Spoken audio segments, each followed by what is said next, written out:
Iya. Apa, Gri? Maksud lu tampilan pertama? Nanti akan kita bahas. Tapi yang terpenting, coba kita lihat, kita mau ke Solo dulu ya. Check it out. Pagi ini kita akan menyelenggarakan Kongres Nasional untuk PSI di Solo, di Geraha Sabah.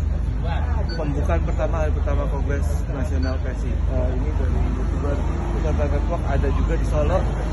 Bagus, keren banget. Stay tune terus untuk Kongres Nasionalnya PSI. Dan kasih komen dan please dukung terus kami dan support kami terus. Terima kasih semuanya. Kita lihat ini YouTuber udah mulai masuk dari Nusantara. Thank you semua teman-teman.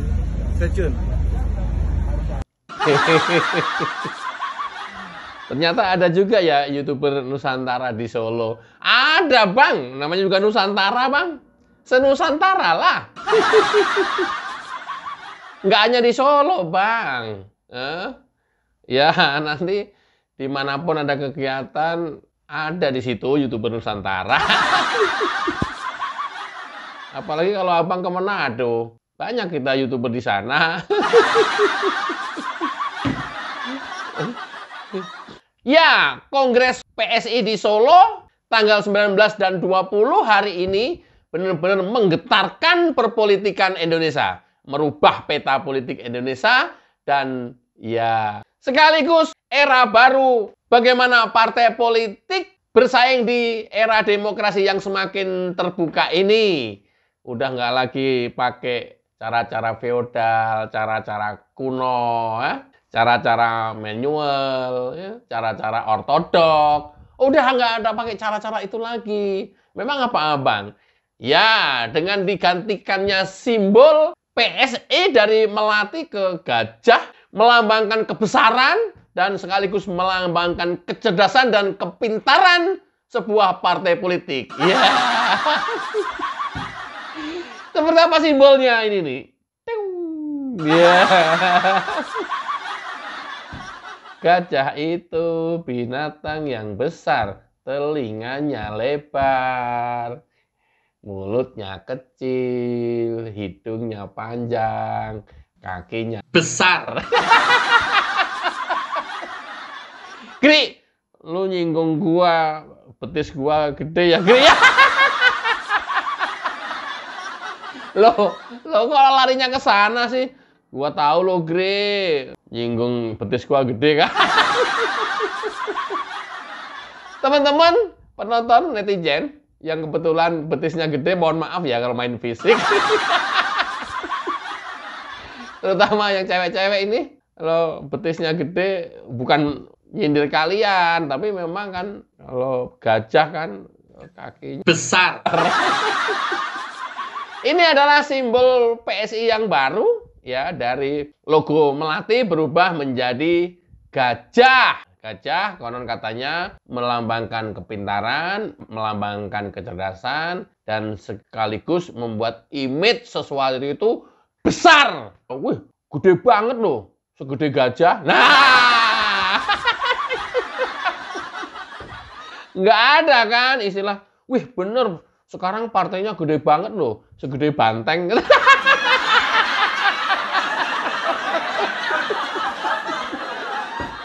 Bener nggak sih? Bener ya? Bener gitu, bener gitu. Nggak ada kan ya gambaran, walaupun banteng pemenang pemilu gitu ya. Kira-kira ada nggak ya yang kira spontan menggambarkan, wih luar biasa, gede banget partainya sekarang, segede banteng. Enggak, artinya apa? Ini sekarang hari ini walaupun kecil PSI dan belum berhasil masuk Senayan, tapi dengan simbol gajah, orang langsung kegiring mindsetnya, partai besar ini. Mungkin itulah kira-kira ide Pak Jokowi mengganti melati dengan simbol gajah. Orang dengar langsung partai gajah, udah langsung pasti besar. Partai apa sih? Udah partai gajah. Wah, udah pasti besar punya. Pak Jokowi ini tanggung jawab moral yang luar biasa loh Pak Jokowi. Kalau nggak bisa berhasil membesarkan PSI sebesar gajah, wah ini nanti jadi ledek-ledekan nih. Partai apa? Partai gajah tapi kecil katanya. Gajah yang kecil ya. Tapi setidaknya inilah cara membangun image, inilah cara membangun semangat bahwa ya besar dulu image kita. Sehingga ketika mindset kita sudah tertanam di otak kita bahwa gambarannya adalah gajah, ya diharapkan kader-kader yang ada di PSI pengen besar seperti gajah. Kayaknya 2029 pemenang pemilu ini. Seperti apa lengkapnya? Coba kita lihat. Check it out. Memberikan feeling kepada saya bahwa auranya PSI ini akan menjadi partai kuat dan partai besar.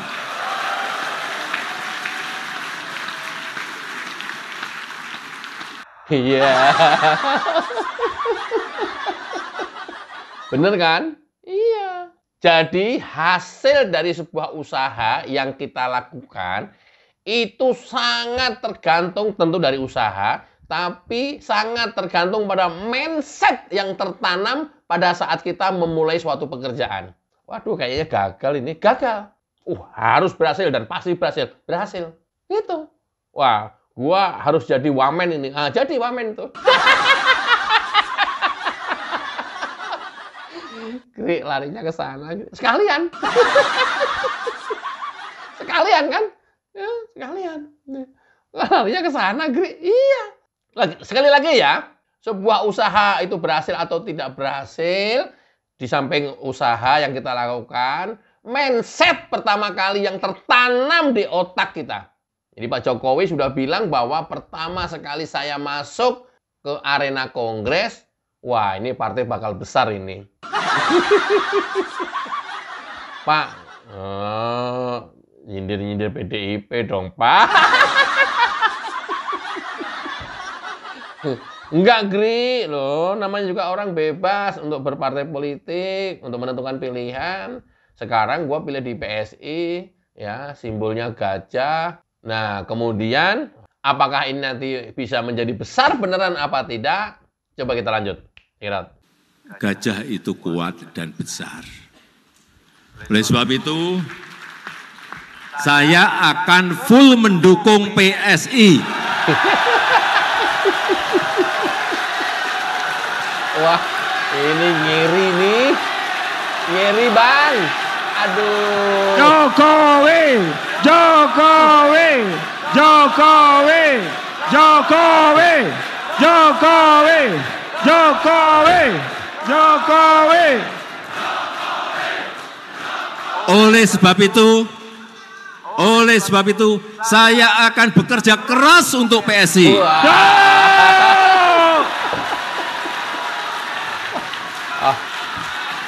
Jokowi, Jokowi, Jokowi, Jokowi.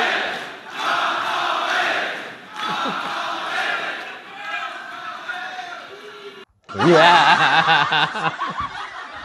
Ini Pak Jokowi sepertinya sudah total all out. Kalau kemarin di antara Golkar, Gerindra, P3, ya. Nah, kemudian ketika yang terakhir itu ditanya wartawan pilih P3 atau pilih PSI. Ya, PSI jawabnya spontan. Tapi itu pun juga masih meragukan benar-benar di PSI apa enggak. Karena beliau tidak mau menjadi ketum partai. Sekarang dibuktikan masuk PSI, mungkin jadi Dewan Pembina, I don't know. Ketumnya udah Mas Kaisang terpilih 65,28%, menang telak. Artinya apa? Sampai dengan hari ini Kongres PSI sudah tidak ada pertanyaan lagi, tidak ada keraguan-raguan lagi bahwa Pak Jokowi fit all out di PSI dan akan membesarkan PSI. Pak, kan gajah udah besar, mau dibesarin ini nggak, Mas? Ini masih anakan gajah ini, Gri, perlu kita besarkan.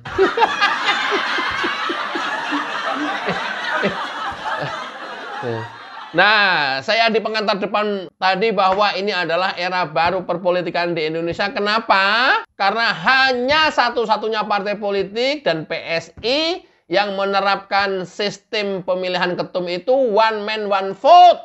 Apa artinya? Seluruh anggota partai mempunyai hak suara yang sama untuk menentukan pilihan. Ini tidak ada di era manapun perpolitikan Indonesia. baru ada hanya di PSI.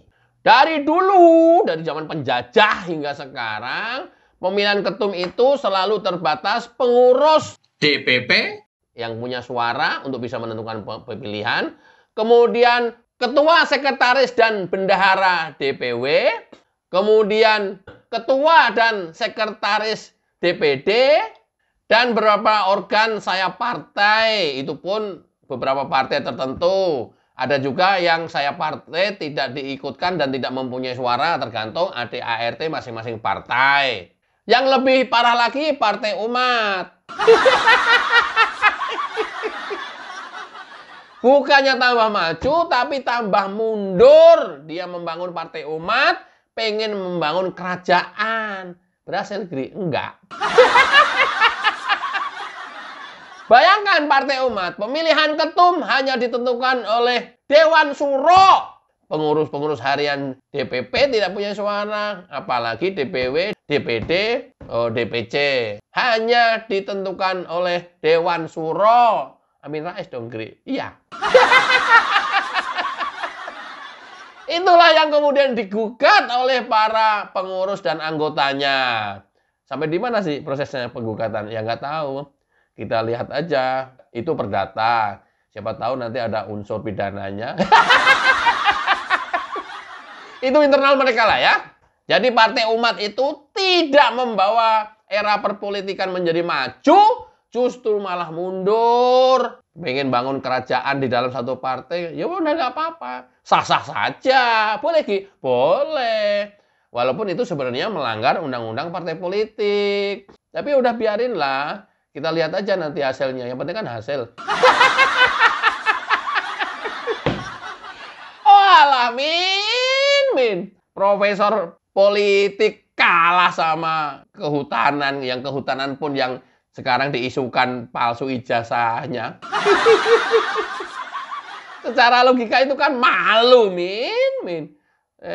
Melgedes.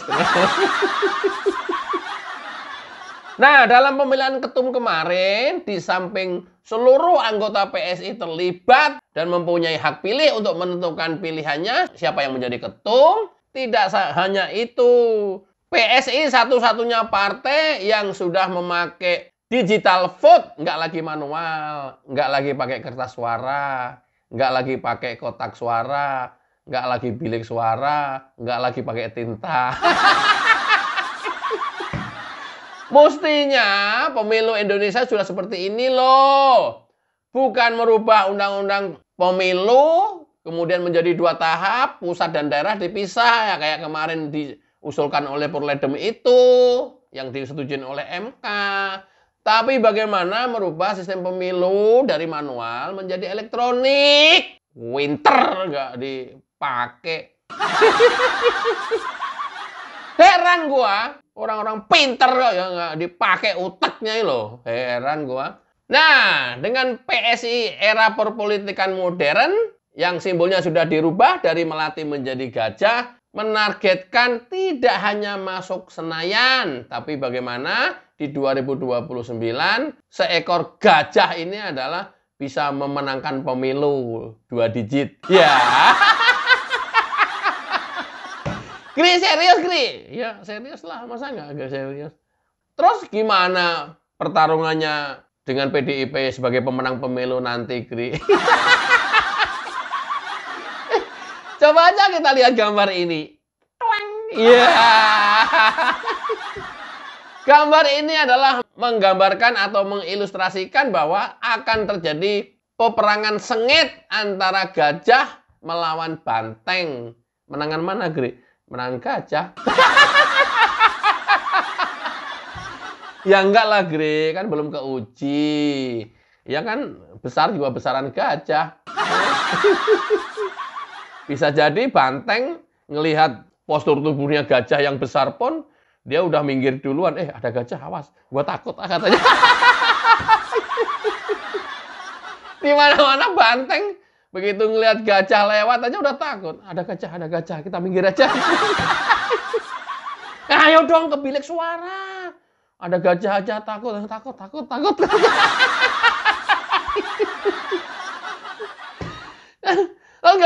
Terus gimana dong kalau takut-takut begitu mau ke bilik suara menentukan pilihan?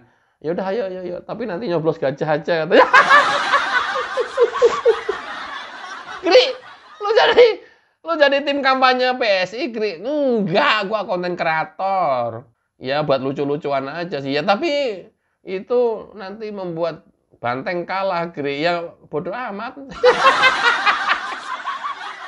Nah, kenapa harusnya April sudah melakukan kongres, tapi gara-gara sekjennya bermasalah dengan hukum, udah tuntut 7 tahun, sampai dengan hari ini belum juga melakukan kongres. Keabsahan dari ketumnya dan pengurus yang lain gimana, Gri? Nggak tahu, udah biarin suka-suka mereka.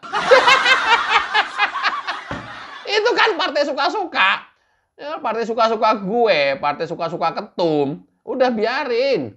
Ya, biar suka-sukain. Nah, yang penting mah kita nggak usah ngurusin orang lain, berbenah diri, nanti 2029 udah ganti pilihan. Terjadi eksodus atau migrasi besar-besaran kader partai Banteng yang tadinya nunggangin Banteng, sekarang beralih ke gajah dan nunggangin gajah. Gri, keren banget, Gri. Konten lu, Gri. Ya iyalah. Kok bisa nyambung begitu, Gri? Embo. Nggak tahu gua mah.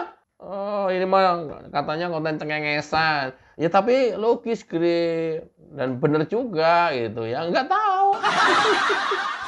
Padahal ini sudah Juli, April, Mei, Juni, Juli. 4 bulan. Belum juga melakukan kongres. Padahal yang April pun itu sudah mundur 1 tahun sebelumnya. Diperpanjang 1 tahun. Alasannya dulu sibuk pilpres dan pilkada. Hari ini alasannya, I don't know. Nggak ada alasan sih. Apa tapi gara-gara sekjennya masuk penjerong. Bisa jadi. Bisa jadi. Partai kok tergantung seseorang. Nah, dari kondisi itu, datang sebuah partai baru. Partai revolusioner dan menamakan dirinya Partai Super Terbuka. Iya. Nah, dulu kalau sebelum ada PSI, pemilihan ketum itu uang yang bermain. Suara pengurus harian DPP bisa dibeli, suara ketua, sekretaris dan bendahara DPW bisa dibeli, bisa dikondisikan, termasuk suara-suara dari pengurus DPD yang mempunyai suara untuk memilih ketum. Itu bisa dibeli, itu bisa dikondisikan, dan biasanya selalu dikondisikan. Gri, kayaknya lu pernah tahu di karantina menjelang kongres pemilihan ketum ya, Gri ya? Jangan curiga ke sana lah. Iya, di karantina, diamankan supaya pilihannya nggak bocor kemana-mana. Ya udah, sampai dengan nanti pada saat kongres, pemilihan di arena kongres. Lu pernah, Gri? Enggak, cerita doang gua mah. Itulah yang terjadi di partai-partai politik hari ini di Indonesia. Tapi dengan model partai super terbuka seperti PSI ini adalah era baru, model partai politik yang sangat menjanjikan untuk perpolitikan dan pembangunan Indonesia ke depan. PSI Menang, pasti menang. Gajah Kuat, bijak, setia. Seperti apa? Jelang 2029, walaupun masih lama, enjoy bersama jingle lagu YouTuber Nusantara. Check it out.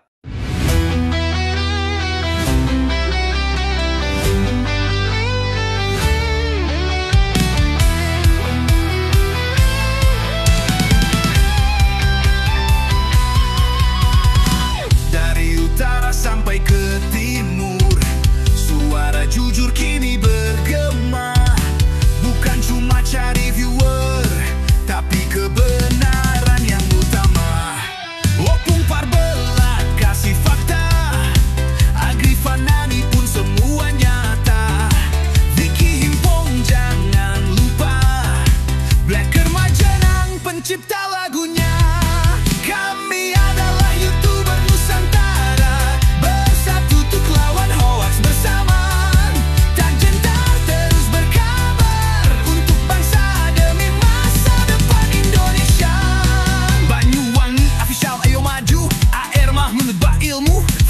koreksi right media, kebenaran selalu juaranya. Ronaldo Bastanto bicara tegas, Ronaldi SB tak pernah lepas. Wantobe kreatif penuh ide cerdas, Kandra update info paling jelas. Bukan sensasi, bukan tipu daya, kami berdiri untuk berita nyata. Rakyat butuh cahaya, dan kamilah yang pertama.